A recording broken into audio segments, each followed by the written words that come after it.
হঠাৎ জেগে ওঠে না, কিছু আলো ধীরে ধীরে জেগে ওঠে আত্মবিশ্বাসে। উদ্যমিনী তেমনই এক আলো, যেখানে প্রতিটি নারী উদ্যোক্তার ভেতরকার সাহস ধীরে ধীরে দৃশ্যমান হয়ে ওঠে। এটি কেবল একটি নাম নয়, এটি হয়ে উঠেছে প্রতিটি নারীর স্বপ্ন দেখবার, লড়ার এবং জিতে যাওয়ার এক অনন্য মঞ্চ। আমি জেরিন হান্নান, একজন নারী উদ্যোক্তা। আমার লড়াই থেকেই জেনেছি, ব্যবসার আসল চেহারা কখনো কাগজের প্ল্যান নয়। ব্যবসা হলো প্রতিদিন সকালে নিজেকে নতুন করে গড়ে তোলার সাহস, ভাঙা মন নিয়ে প্রতিদিন একটু একটু করে এগিয়ে যাওয়া, কাজ শুরু করা। ব্যবসা হলো প্রতিদিন নিজেকে নতুন করে চেনা এবং সেই নতুন চেনার পথে অদম্য স্পৃহায় টিকে থাকা। আজ আমি শুধু একজন সঞ্চালকই নই, আমি একজন স্বপ্নপালিকা, আপনাদের মতোই। উদ্যমিনী কেবল একটি নাম নয়, এটি প্রতিটি নারী উদ্যোক্তার এক একটি না বলা গল্পের অধ্যায়। আপনাদের সবাইকে আমন্ত্রণ জানাতে চাই আমাদের উদ্যমিনীর আজকের দ্বিতীয় পর্বে। চলুন দেরি না করেই পরিচিত হয়ে নেই আমাদের আজকের অতিথির সঙ্গে। আমাদের আজকের উদ্যমিনী শারমিন তানজিয়া, স্বত্বাধিকারী এক্সোটিক ডিমান্ডস। আপু কেমন আছেন? উদ্যমিনীতে আপনাকে স্বাগত। আসসালামু আলাইকুম। আলহামদুলিল্লাহ ভালো আছি, আপনি কেমন আছেন? আমি আলহামদুলিল্লাহ ভালো আছি। অনেক সুন্দর লাগছে আপনাকে দেখতে, এবং এবং আমার চোখ তো আটকে আছে আপনার গহনার দিকে। এটা নিশ্চয়ই বলার অপেক্ষা রাখছে না যে এটা নিশ্চয়ই আপনার নিজের তৈরি, ঠিক বলেছি কিনা? অবশ্যই, গহনাটি আমার নিজের তৈরি এবং আজকে প্রোগ্রামে আসবো জন্য শাড়ির সাথে ম্যাচ করে গতকাল রাতেই কেবল এই গহনাটি তৈরি করেছি। Wow, amazing! মানে আমার চোখ সরছে না গহনাটা থেকে। এটা নিয়ে আমরা আরো কথা বলবো, আপনার সম্পর্কে, আপনার উদ্যোগ সম্পর্কে এবং আপনার এগিয়ে আসার গল্পকে আমরা আরো একটু বিস্তারিতভাবে জেনে নিতে চাই।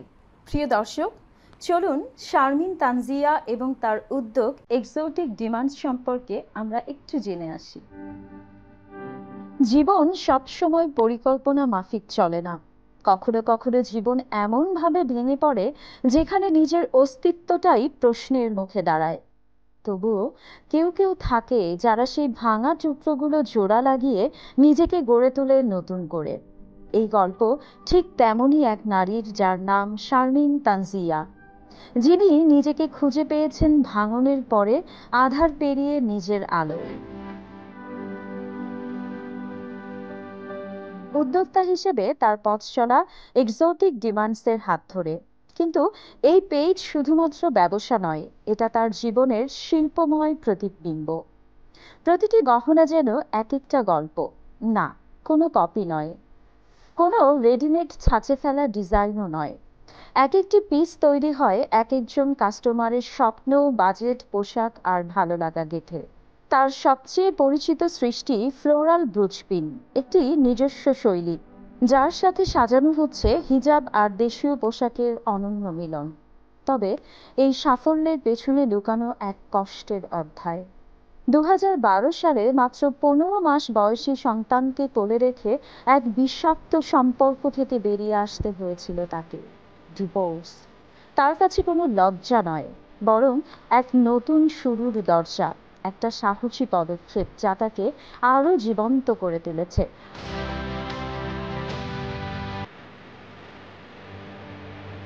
আজ তিনি শুধু নিজের জন্য নন, অন্য নারীদেরও হাত ধরার চেষ্টা করেন, তাদের কাজ দেন, সাহস দেন, পাশে দাঁড়ান। তার অপেক্ষা সেই দিনের যেদিন তার সন্তান ফিরে তাকাবে আর দেখবে এক মা কিভাবে যুদ্ধ করে ঘর ভাঙা থেকে তার নিজের রাজপ্রাসাদ বানিয়েছেন। এই গল্প কেবল একজন উদ্যোক্তার নয়, এটা একজন নারীর বেঁচে থাকার গল্প, একটা মায়ের নিজের জন্য দাঁড়ানোর গল্প, একটা আশার গল্প, একটা জীবনের গল্প।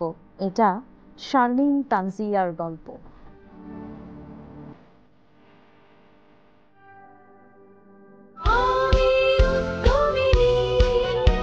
অসাধারণ, একদম অনুপ্রেরণা যোগায় এমন একটি গল্প আমরা জানলাম। প্রথমেই আমি যেটা জানতে চাইব, এক্সোটিক ডিমান্ডস কেন?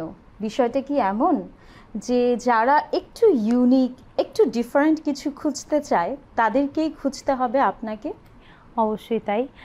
আমি যখন এক্সোটিক ডিমান্ডসের শুরু করব, মানে কোনো একটা উদ্যোগ নিয়ে কাজ করব ভাবছিলাম, তখন গতানুগতিকই মনে হচ্ছিল যে মানে অ্যাভেলেবেল কোনো জিনিসের প্রতি আসলে আমার নিজেরও আকর্ষণ নেই। সো যারা একটু আনকমন কিছু পড়তে পছন্দ করে, একটু ইউনিক কিছু খোঁজে, যা পড়লে তাকে একটা এলিগেন্ট লুক দিবে, এরকম কিছু নিয়ে কাজ করব। সেই ধারণা থেকেই আমার উদ্যোগের নাম রাখা এক্সোটিক ডিমান্ডস। সৃষ্টিশীল কিছু। সৃষ্টিশীল কিছু, এবং এটা ট্যাগলাইনও দেখবেন স্টে এলিগেন্ট লেখা। ইয়েস, দেখেছি। হ্যাঁ, সেজন্যই আমার উদ্যোগের নাম এক্সোটিক ডিমান্ডস। এবং আনকমন কিছু, যারা খুবই ডিফারেন্ট টাইপের কিছু পড়তে পছন্দ করে, ধরেন যদি আমি আমার গহনার কথাই বলি, এটা কিন্তু সেকেন্ড টাইম আমি আর কাউকে করে দিব না। আচ্ছা, মানে আপনার ওয়ান পিস প্রত্যেকটা ডিজাইন এক পিস করে হয়। আচ্ছা, এখন পর্যন্ত আমি সেই 2020 থেকে কাজ করছি, এখন পর্যন্ত এই ধারাটাই বর্তমান আছে যে আমার প্রত্যেকটা গহনা এক পিস হয়।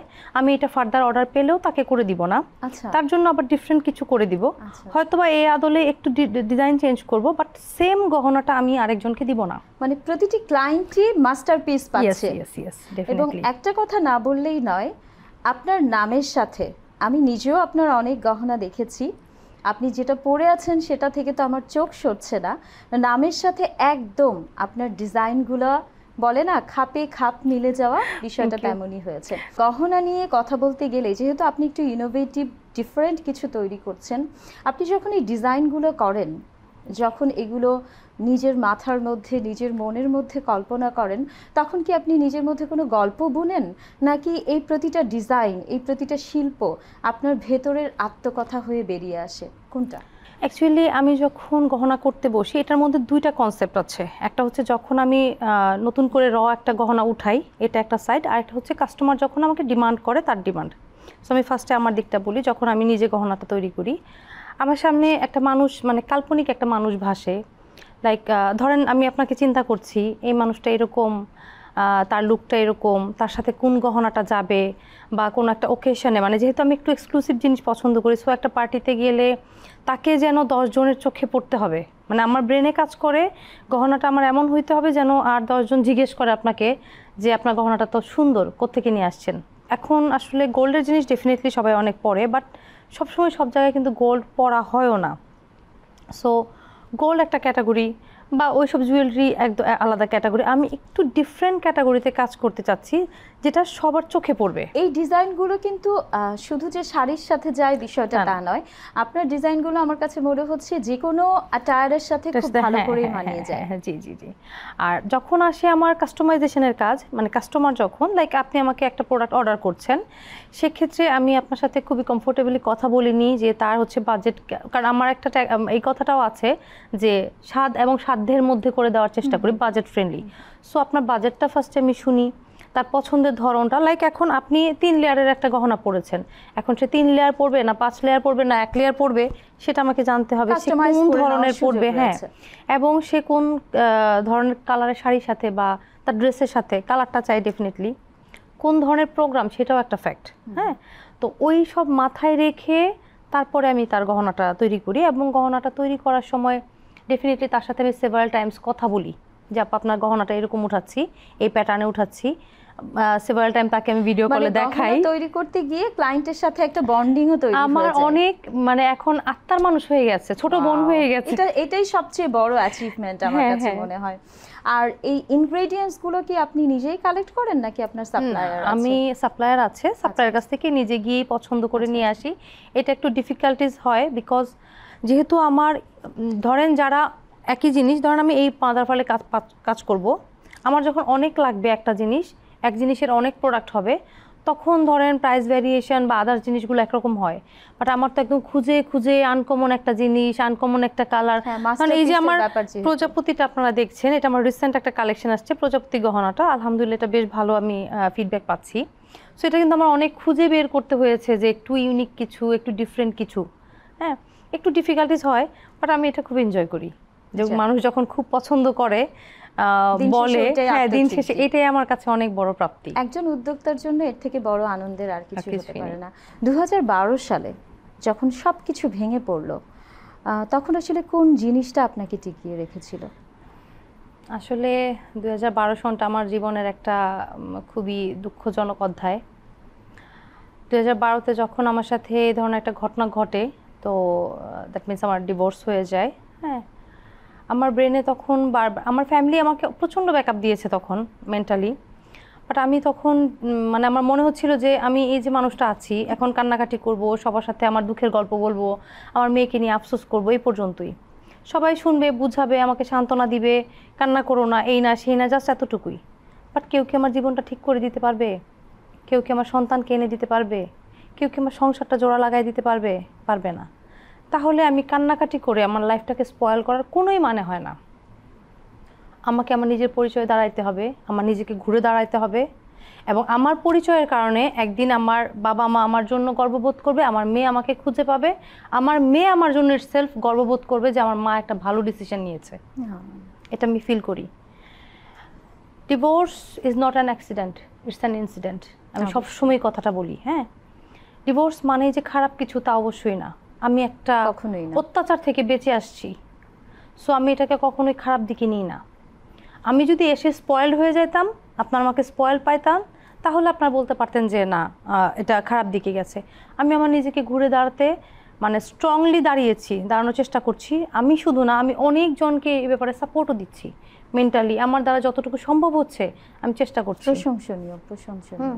আচ্ছা, এই যে সময়টা আপনি পার করেছেন, এই সময়টাতে কাদের কাছ থেকে সবচেয়ে বেশি সাপোর্ট পেয়েছেন?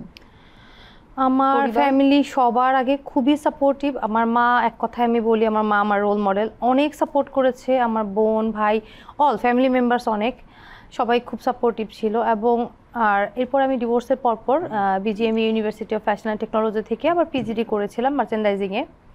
আমি আমার ওই ফ্রেন্ড সার্কেলগুলোর জন্য অনেক কৃতজ্ঞ। যদি তারা শুনে থাকে তাদেরকে আপনার সেটের মাধ্যমে থ্যাঙ্কস জানাবো। 2012 তার এই ঘটনা মানে যেই আমাকে যেভাবে স্পয়েল করে দিয়েছিল, সেটা থেকে যেহেতু আমি ঘুরে দাঁড়াবোই আমি নিয়ত করেছি। আপনি হয়তো বা বিএফটির কোনো পেলে খবর পাবেন, আমার 12 ব্যাচের মধ্যে আমার রেজাল্ট হায়েস্ট রেজাল্ট হয়েছে। অ্যামেজিং। সেটা আমার জিদের প্রকাশ। তো অবশ্যই আমি বলবো না ডিভোর্সের জন্য আমি গড়ে উঠছি না। আমি তো এটা রেখে কান্নাকাটি করে বাসায় পড়েও থাকতে পারতাম। আমরা এই সময়টাতে যখন পরিবার কিংবা আপন মানুষগুলো থেকে সাপোর্টটা পাই, তখন ওটার সাথে যদি মানসিক শক্তিটা একটু অ্যাড হয়, তাহলে একজন নারী দারুণ কিছু সৃষ্টি করতে পারে। আমার মনে হয় সেটাই আপনি দেখিয়ে দিয়েছেন। আচ্ছা, কখনো যদি সেই সন্তানটি ফিরে এসে জড়িয়ে ধরে জিজ্ঞেস করে, মা তুমি এই শক্তি কোথায় পেলে, কি হবে আপনার উত্তর? আমার মেয়ের নাম জোহরা নাওয়ার ওফেলিয়া। 15 মাস বয়সের সময় ওকে আমার কাছ থেকে নিয়ে যাওয়া হয়, যেটা আমার জন্য আমার লাইফের সবচেয়ে বড় সেটব্যাক। এবং এই ঘটনাটাই আসলে আমাকে ঘুরে দাঁড়াতে সাহায্য করছে। ও ছিল আমার বেঁচে থাকার শেষ অবলম্বন। কারণ আমাদের অভ্যাসটা ছিল আমি ঘুম থেকে উঠেই ওর গালে চুমু দিতাম, তারপরে সে ঘুম থেকে উঠতো, বা ও যদি আমার আগে উঠে, ও উঠে উঠে আমার মুখে খুব সুন্দর করে আলতোভাবে আমাকে ধরতো। ধরলে আমরা মা মেয়ে দুজন একসাথে ঘুম থেকে উঠতাম। সো তখন আর পারছিলাম না। রাতেও সেম কাহিনী, যেহেতু ওকে বুকে জড়ায় ধরে আমার ঘুমাইতে হয়, ওকে হাতে নিয়ে ঘুমাই, আমি রাতেও পারতেছিলাম না। ঠিক ওই একটা মুহূর্তে মানে এমন একটা ঘটনা ঘটে যে তারা এই 15 মাসের বাচ্চাটাকে আমাকে ওয়ান কাইন্ড অফ ব্ল্যাকমেল করে নিয়ে আটকায় ফেলে। বাবুকে আটকানোর পরে আমি আর নিতেই পারছিলাম না যে এটা আমার লাস্ট অবলম্বন। আমার দেয়ালে পিঠ ঠেকে গেছে। জাস্ট আমি ওকে দেখে, ওকে ধরে ধরে আমি কোনো মতো বেঁচে থাকতেছি, নিঃশ্বাস নিচ্ছি। যখন আমাকে শেষ জায়গায় ধাক্কা দিয়ে আটকাই ফেলছে, তখন তো মানুষের পক্ষে আর সম্ভব না। 15 মাসের একটা বাচ্চাকে, বুকের দুধ খায় একটা বাচ্চাকে আটকাইতে পারে, তার মেন্টালিটি কত খারাপ, ন্যারো, এটা তো বুঝতেই পারছেন। সো এর চেয়ে বড় ধরনের কিছু সে ফার্দার আমার সাথে করতে পারে। মানে আমার কাছে যেটা মনে হলো, আপনার এই যে প্রতিটা ডিজাইন, প্রতিটা শিল্প, আপনি যেটা আঁকেন, যেটা আপনি সৃষ্টি করেন, বাচ্চাটাকে মনে হয় ফিরে পাওয়ার একটা যে আকুতি, সেখান থেকেই আমার মনে হয় জ্বলে ওঠার জিনিসগুলো তৈরি হয়। আপা গহনা তো বানাই, মানে মোটিভেশনটা আমার কাছে মনে হয় কেন জানি, যদিও এটা খুব দুঃখজনক একটা ঘটনা, মোটিভেশন তো আমরা আসলে পজিটিভ জিনিস থেকেই খুঁজে পাই, কিন্তু আপনার ক্ষেত্রে আমি এটা ব্যতিক্রম দেখলাম। এই বাচ্চাটাকে আমার কাছে মনে হচ্ছে যে ফিরে পাওয়ার আকুতি থেকেই আপনার এই ঘুরে দাঁড়ানো বিষয়টা কি? আপা অবশ্যই, আমি একান্তই চাই যে অন্তত আমার মেয়েটার সাথে আমার একটাবার দেখা হোক। সুপ্রিয় দর্শক শ্রোতা, নারীদের উদ্দেশ্যে যেটা বলতে চাই যে আমরা যে একটুতেই ভেঙে পড়ি, একটু 19-20 হলেই যে আমাদের মন খারাপ হয়ে যায়, আমরা এগিয়ে চলার অনুপ্রেরণাটা খুঁজে পাই না। আমার কাছে মনে হয় শারমিন তানজিয়া আপুর এই ঘটনাটি থেকে আমরা একটা ভালো অনুপ্রেরণার দৃষ্টান্ত খুঁজে নিতে পারবো। আমি আপনাকে স্যালিউট জানাই যে আপনি এই পরিস্থিতির মধ্যে থেকেও এত নান্দনিকতা নিজের ভেতর থেকে বেরিয়ে নিয়ে আসতে পারছেন। সো এটাকে আপনি কন্টিনিউ রাখেন। এই মুহূর্তে মাঝখানে একটা জিনিস অ্যাড করি, আমার কিন্তু একটা বেবি প্রোডাক্ট আছে, আমি ফ্লোরাল রাউন্ড ব্যান্ড ক্রাউন বাচ্চাদের জন্য করি। আচ্ছা, মানে ব্যান্ডগুলো আমি খুব নিখুঁতভাবে, আমি কিন্তু আমার বাচ্চাকে কল্পনা করেই করি, আমার মনে হয় আমি ওকে পড়াচ্ছি। সেটাই আমি একটু আগে বললাম যে আপনার আমার ব্যান্ডগুলো কিন্তু একটা ছোট্ট ব্যান্ড মাত্র 150 টাকার পিস, 200 টাকার একটা পিস, সেটাও আমি প্রতিবার মনে হয় আমি ওকে পড়াচ্ছি, ওর জন্য করছি। এবং অনেক সময় এরকম হয় আমি বানাচ্ছি আর কান্না করতেছি, কারণ এত জিনিস বানাই, এত মানুষ প্রশংসা করে, অথচ আমার বাচ্চাকে পড়ানো না, আপনার সৌভাগ্য হলো না আমার। আসলে যেই শুনবে, আমি নিজেই অনেক ইমোশনাল হয়ে গেছি। এই গল্পটা সবার চোখে পানি এনে দিবে এবং আমরা সবাই চাইবো এই আপনি যে অবস্থার মধ্যে দিয়ে গেছেন বা এখনো আছেন, এটার একটা সুন্দর সমাধান হোক।